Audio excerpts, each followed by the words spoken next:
Well, thank you so much. Everybody, please have a seat. Have a seat.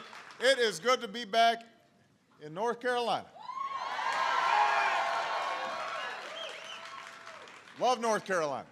Although I have to say, I came down here for slightly warmer weather. What's snow doing on the ground in North Carolina? Come on now. Anyway, it is a great honor to be with you here at Forsyth Technical Community College. There are a few people I want to acknowledge who are just doing outstanding work. First of all, your incredibly impressive college president, Gary Green, is here.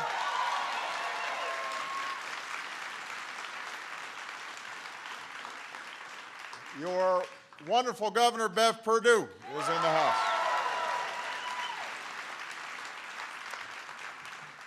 Your senators, Richard Burr,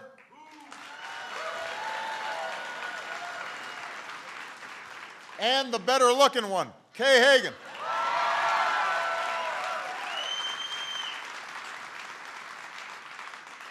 Two hard-working congressmen, Mel Watt and Brad Miller, are here.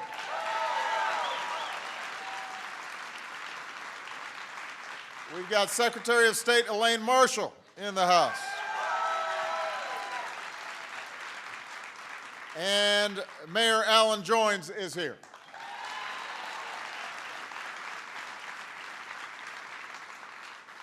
Well, it's been about a month now since the midterm elections. And in Washington, at least, much of the chatter is still about the political implications of those elections, what the results mean for Democrats, what they mean for Republicans, and already we're hearing what this means for the next election. And I have to tell you, I came to Winston-Salem because I believe that right now there are bigger issues at stake for our country than politics.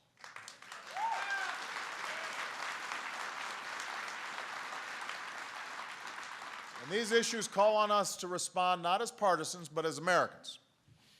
At this moment, we are still emerging from a once-in-a-lifetime recession that has taken a terrible toll on millions of families.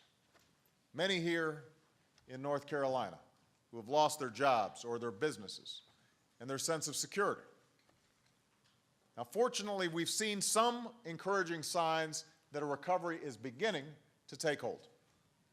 An economy that had been shrinking for nearly a year is now growing.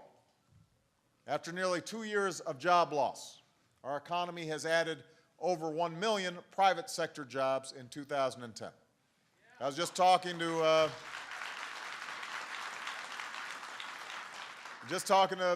Bev, and she was mentioning that here in North Carolina, we've seen 50,000 new jobs here in North Carolina. And after teetering on the brink of liquidation not 2 years ago, our auto industry is posting healthy gains. So we're seeing progress across the country. But as we also saw in November's jobs report, the recovery is simply not happening fast enough. Plenty of Americans are still without work. Plenty of Americans are still hurting.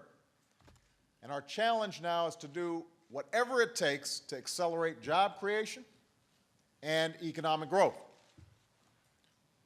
Now, in the short term, that means preventing the middle-class tax increase that's currently scheduled for January 1st. Right now, Democrats and Republicans in Congress are working through some differences to try to get this done. And there are some serious debates that are still taking place. Republicans want to make permanent the tax cuts for the wealthiest Americans. I have argued that we can't afford it right now. But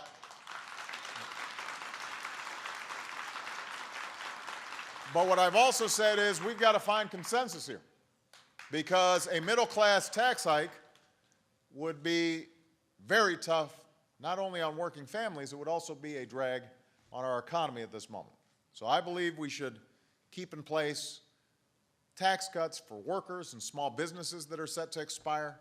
We've got to make sure that we're coming up with a solution, even if it's not 100% of what I want or what the Republicans want.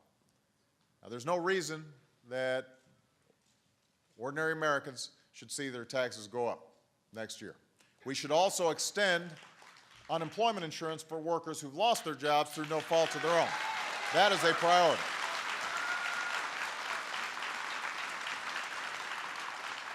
And I should mention, that's not only the right thing to do, it's the smart thing to do.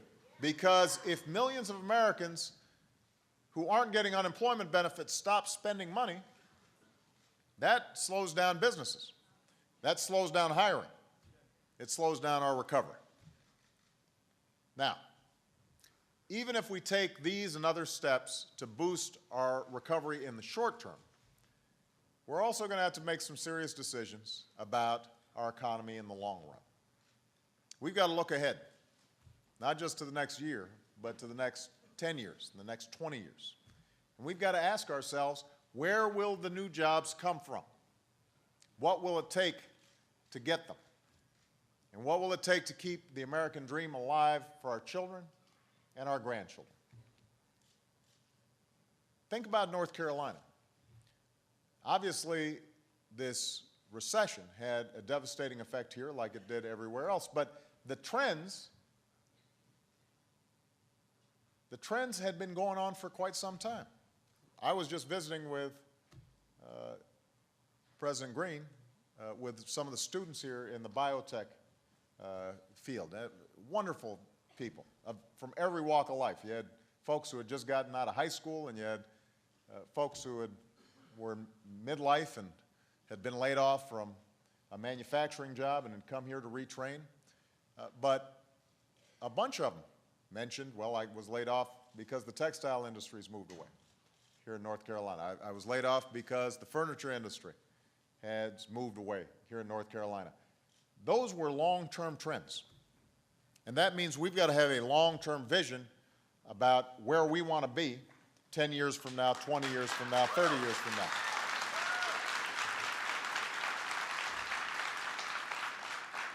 Just like past generations did, we must be prepared to answer these questions in our time. And over the next several weeks, I'm going to be meeting with my economic team, with business leaders, and others to develop specific policies and budget recommendations for the coming year. Today, I want to outline the broader vision that I believe should guide these policies. And it's a vision that will keep our economy strong and growing and competitive in the 21st century. And that vision begins with a recognition of how our economy has changed over time. When Forsyth Technical opened 50 years ago, it was known as Forsyth County Industrial Education Center, right? That's a mouthful. Machine shops and automotive mechanics were some of the first classes you could take. Of course, back then, you didn't even need a degree to earn a decent living. You could get a job at the local tobacco or textile plant and still be able to provide for yourself and your family. That world has changed. In the last few decades, revolutions in communications, revolutions in technology have made businesses mobile and has made commerce global. So today, a company can set up shop, hire workers, and sell their products wherever there's an internet connection. That's a transformation that's touched off a fierce competition among nations for the jobs and industries of the future. Some of you know I traveled through Asia several weeks ago. You got a billion people in India who are suddenly plugged into the world economy. You've got over 1 billion people in China who are suddenly plugged in to the global economy. And that means competition is going to be much more fierce.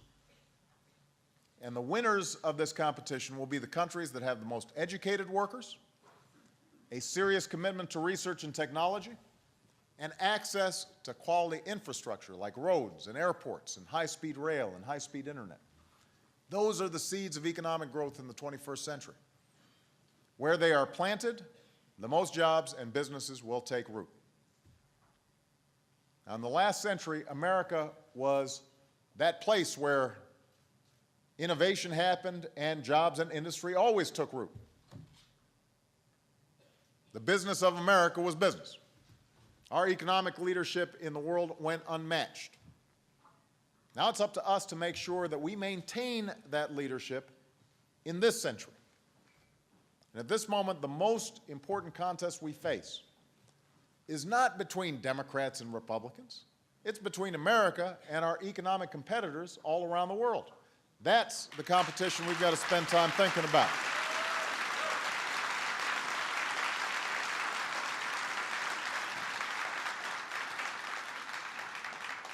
Now, I have no doubt we can win this competition. We are the home of the world's best universities, the best research facilities, the most brilliant scientists, the brightest minds, some of the hardest working, most entrepreneurial people on earth, right here in America. It's in our DNA. Think about it. People came from all over the world to live here in the United States. That's been our history. And those were the go-getters, the risk takers who came here. The folks who didn't want to take risks, they stayed back home. Right? So there's no doubt that we are well equipped to win. But as it stands right now, the hard truth is this. In the race for the future, America is in danger of falling behind. That's just the truth. And if you hear a politician say it's not, they're not paying attention. In a generation, we have fallen from first place to ninth place in the proportion of young people with college degrees. When it comes to high school graduation rates, we're ranked 18th out of 24 industrialized nations. 18th. We're 27th in the proportion of science and engineering degrees we hand out. We lag behind other nations in the quality of our math and science education. When global firms were asked a few years back where they planned on building new research and development facilities, nearly 80% said either China or India. Because those countries are focused on math and science, and they're focused on training and educating their workforce.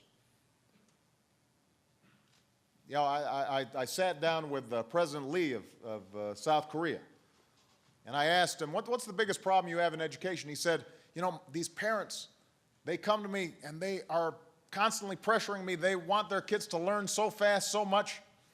They're even making me import English-speaking teachers in because they want first graders to know English.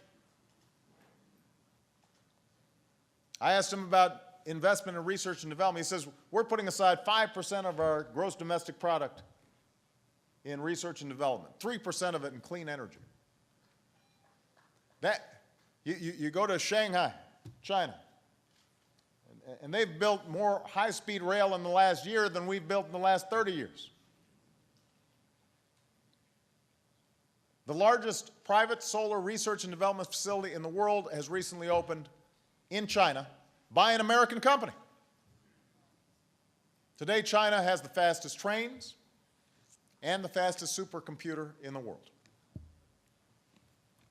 In 1957, just before this college opened, the Soviet Union beat us into space by launching a satellite known as Sputnik. And that was a wake-up call that caused the United States to boost our investment in innovation and education, particularly in math and science. And as a result, once we put our minds to it, once we got focused, once we got unified, not only did we surpass the Soviets, we developed new American technologies, industries, and jobs. So 50 years later, our generation's Sputnik moment is back. This is our moment. If the recession has taught us anything, it's that we cannot go back to an economy that's driven by too much spending, too much borrowing, running up credit cards, taking out a lot of home equity loans, paper profits that are built on financial speculation. We've got to rebuild on a new and stronger foundation for economic growth. We need to do what America has always been known for, building, innovating, educating, making things. We don't want to be a nation that simply buys and consumes products from other countries. We want to create and sell products all over the world that are stamped with 3 simple words: Made in America. That's our goal.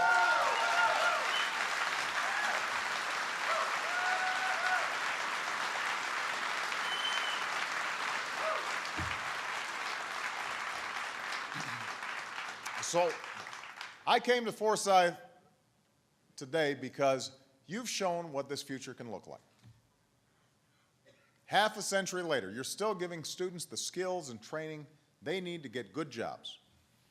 But of course, but courses in machine shop and car mechanics have now broadened to degrees in mechanical engineering technology and nanotechnology and biotechnology. And meanwhile, your unique partnerships that you're building with advanced manufacturing and biotechnology firms will ensure that the businesses of the future locate here. They come here. They stay here. They hire right here in Winston-Salem.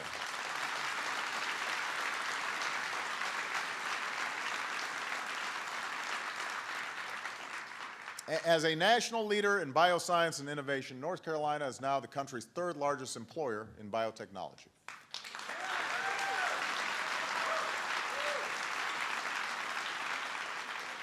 And when Caterpillar recently decided to build a plant in this community, they told President Green one of the main reasons was they were convinced that Forsyth Tech had the capability of providing them with the technical workforce that they need. So.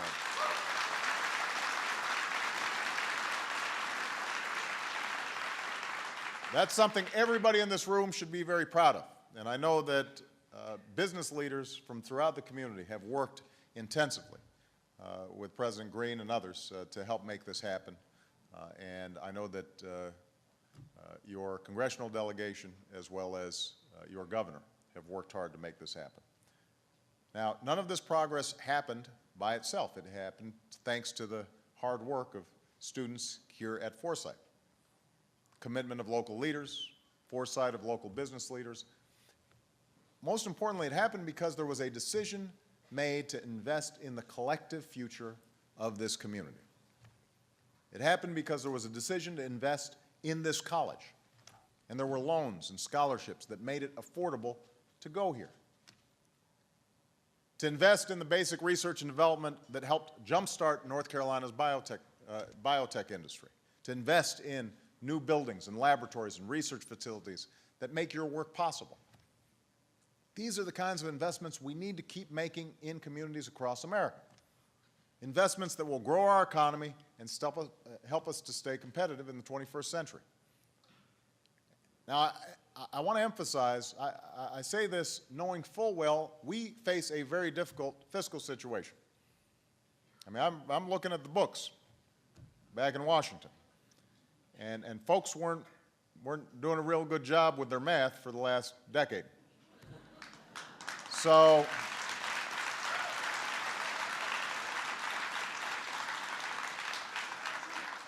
now that the threat of a depression has passed and a recovery is beginning to take hold, reducing our long-term deficit has to be a priority. And in the long run, we won't be able to compete with countries like China if we keep borrowing from countries like China. We won't be able to do it. So we've already started making some tough decisions, and they're unpopular, and people get mad, but we've got to make some decisions. I proposed a 3-year freeze in all spending that doesn't have to do with national security, and I proposed a 2-year freeze in the pay for federal workers. And that's why we're currently studying recommendations of the bipartisan deficit reduction panel that I commissioned. We're going to have to be bold and courageous in eliminating spending and programs that we don't need and we can't afford. But here's where there's going to be a debate in Washington over the next year and over the next couple years and maybe over the next 5 years. Because I will argue and insist that we cannot cut back on those investments that have the biggest impact on our economic growth. Because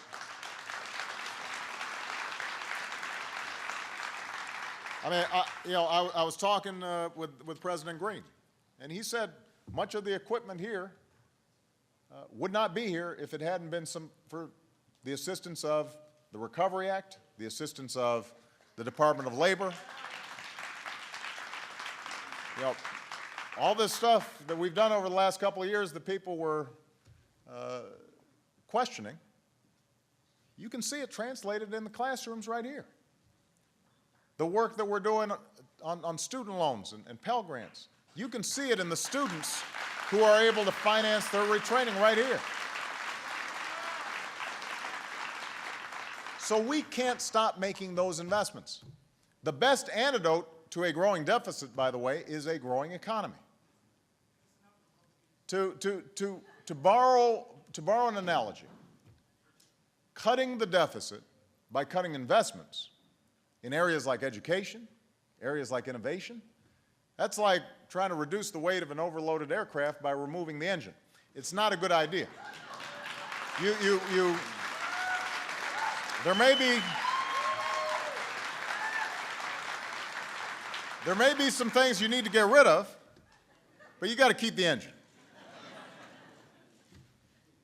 That's why even as we scour the budget for cuts and savings in the months ahead, I will continue to fight for those investments that will help America win the race for the jobs and industries of the future. And that means investments in education and innovation and infrastructure. I will be fighting for those.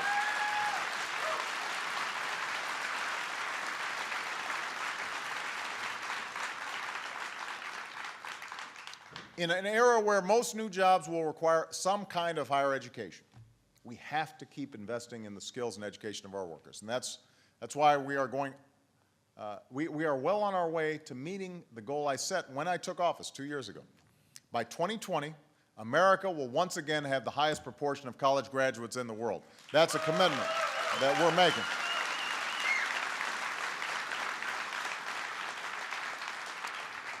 So to get there, we're making college more affordable for millions of students.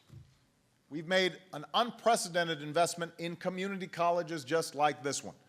And just like Forsyth, we've launched a nationwide initiative to connect graduates that need a job with businesses that need their skills. We're reforming K through 12 education, not from the top down, but from the bottom up. Instead of indiscriminately pouring money into a system that's not working, we're challenging schools and states to compete with each other, to see who can come up with reforms that raise standards and recruit and retain good teachers, raise student achievement, especially in math and science. We call it Race to the Top, where you get more funding, if you show more results. Because part of the argument here is that if we're going to have a government that's smart and helping people compete in this new global economy, then we've got to spend our money wisely. And that means we want to invest in things that are working, not in things that aren't working, just because that's how things have always been done. Now, once our students graduate with the skills they need for the jobs of the future, we've also got to make sure those jobs end up right here in America. We've got to make sure that the United States is the best place to do business and the best place to innovate. So it's time, for example, that we have a tax code that encourages job creation here in America.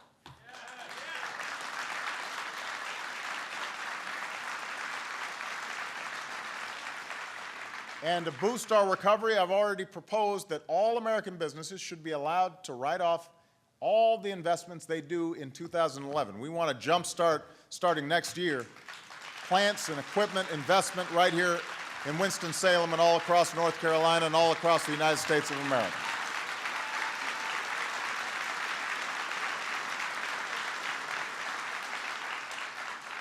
To encourage homegrown American innovation, we should make it easier to patent a new idea or a new invention. And if you want to know one reason why more companies are choosing to do their research and development in places like China and India, it's because the United States now ranks 24th out of 38 countries in the generosity of the tax incentives we provide for research and development. So that's why I've proposed a bigger, permanent tax credit for companies for all the research and innovation they do right here in America. All of it.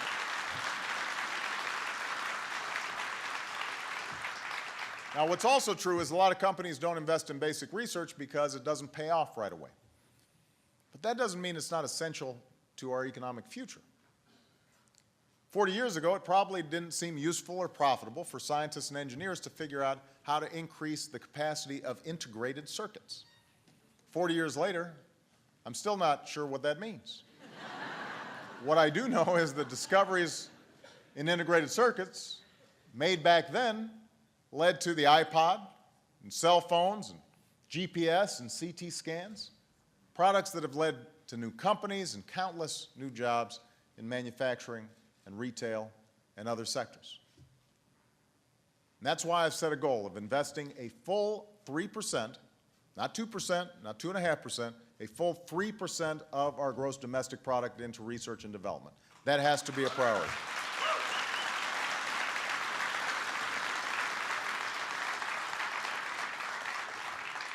If this is truly going to be our Sputnik moment, we need a commitment to innovation that we haven't seen since President Kennedy challenged us to go to the moon. And we're directing a lot of that research into one of the most promising areas for economic growth and job creation, and that's clean energy technology.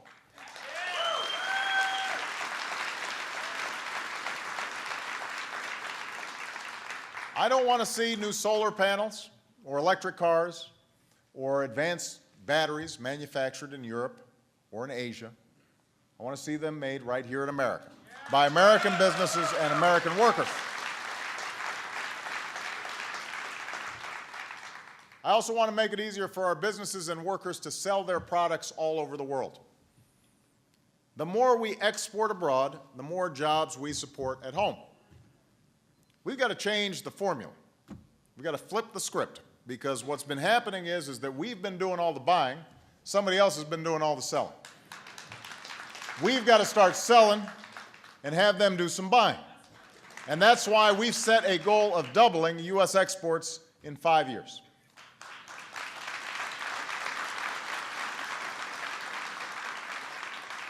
And that's why I'm pleased that last week we came closer to meeting that goal by finalizing a trade agreement with our ally, South Korea. And this is a nation that offers one of the fastest growing markets for American goods. Now, here in North Carolina and all across the country, there are a lot of people that say, trade, we're not sure that helps us. It seems like maybe it's hurt us in areas like furniture. Look, right now, the status quo, South Korea is selling a whole bunch of stuff here, and we're not selling it there. The current deal is not a good one for us. Think about, there are a lot of Hyundais on the road, but there aren't a lot of Fords in Seoul, because the formula has been, let's sign any trade agreement, let's cut any deal without thinking ahead about how this is going to impact America. What this deal does is boost our annual exports to South Korea by $11 billion. That means it will support at least 70,000 American jobs. 70,000 American jobs.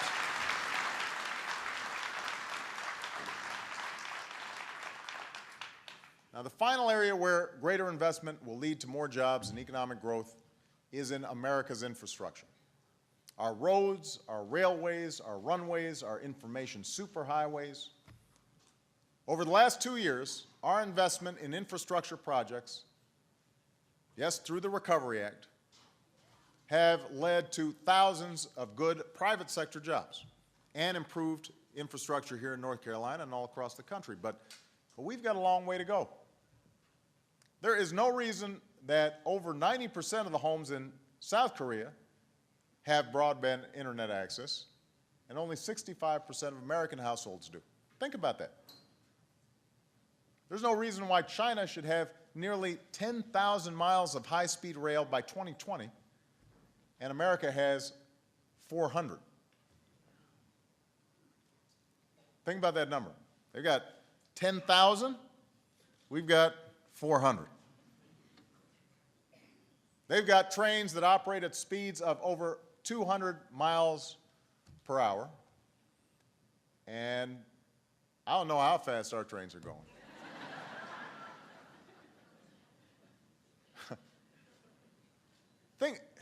We're the nation that built the the Transcontinental Railroad. We're the nation that took the first airplane into flight. We constructed a massive interstate highway system. We introduced the world to the internet. America's always been built to compete. And if we want to attract the best jobs and businesses to our shores, we've got to be that nation again. And throughout history, the investments I've talked about in education and innovation and infrastructure have historically commanded the support from both Democrats and Republicans. It was Abraham Lincoln who launched the Transcontinental Railroad and opened the National Academy of Sciences. He did it in the middle of war, by the way. But he knew this was so important, we had to make these investments for future generations. Dwight Eisenhower helped build our highways. Republican members of Congress worked with FDR to pass the GI Bill. More recently, infrastructure bills have found support on both sides of the congressional aisle. The permanent extension of research and development tax credits was proposed by both Bill Clinton and George W. Bush. Our education reforms have been praised by both Democratic and Republican governors. So the point is, there should not be any inherent ideological differences that prevent Democrats and Republicans from making our economy more competitive with the rest of the world. If we're willing to put aside short-term politics, if our objective is not simply winning elections, but winning the future, then we should be able to get our act together here, because we are all Americans and we are in this race together.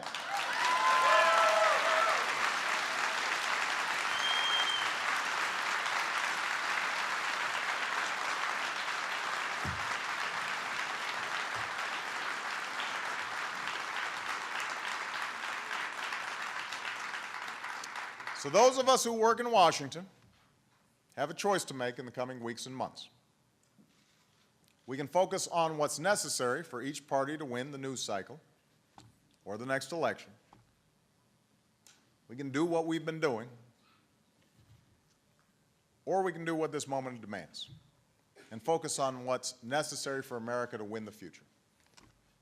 For as difficult as the times may be, the good news is that we know what the future could look like for the United States.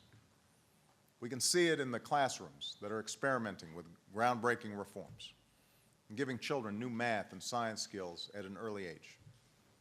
We can see it in the wind farms and solar plants and advanced battery plants that are opening all across America. We can see it here at Forsyth, in your laboratories and your research facilities, and over at the biotechnology firms that are churning out jobs and businesses and life-saving discoveries. You see it in the faces of the young people who we just visited with, Dr. Green and myself. Some not so young faces. But people who, despite layoffs, despite hardships, felt confident in their future. Just the other month, I saw part of America's future during a science fair we held at the White House. It was the first science fair we've ever held. And we talked to some of these amazing young people.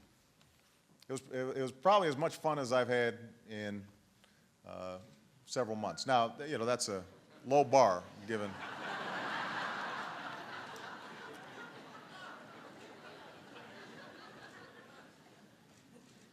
But there was a team from Tennessee that had designed a self-powered water filtration plant so that homes in Appalachia could have access to clean water.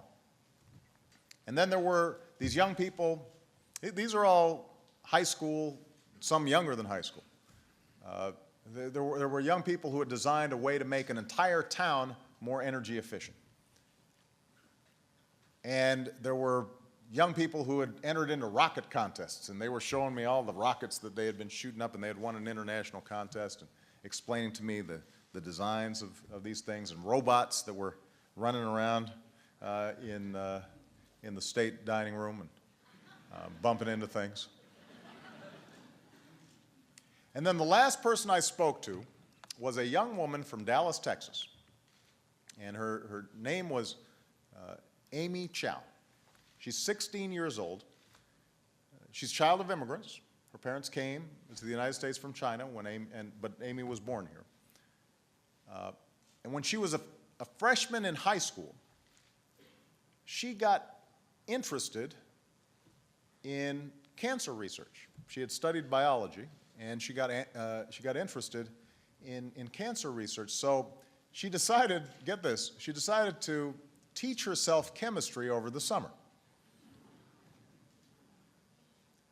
And then she designed a device that uses light to kill hard-to-reach cancer cells while leaving the healthy ones untouched. This is her summer science project. 16 years old. She goes on to win the international science competition. All these kids from all around the world, she wins the competition. So now she's being approached by laboratories all across the country who want to work with her on developing this potential breakthrough cancer drug that she's designed. 16 years old. And I'm talking to Amy and pretending like I understand what she's explaining.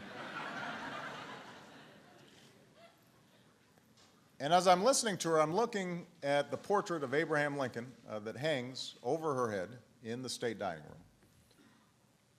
And I remembered all that we've been through and all that we've overcome.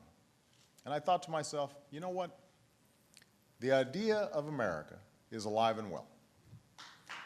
We are going to be just fine. We are going to be just fine as long as there are people like Amy and her parents who still want to come to this country and add to our story, as long as there are people like the men and women here at Forsyth Technical who are keeping us at the top of our game, as long as we are willing to look past the disagreements of the moment and focus on the future that we share, we will be fine. If we can do that, I have no doubt that this will be remembered as another American century. We will meet that Sputnik moment, but we're going to all have to do it together. Thank you very much, everybody. God bless you. God bless America.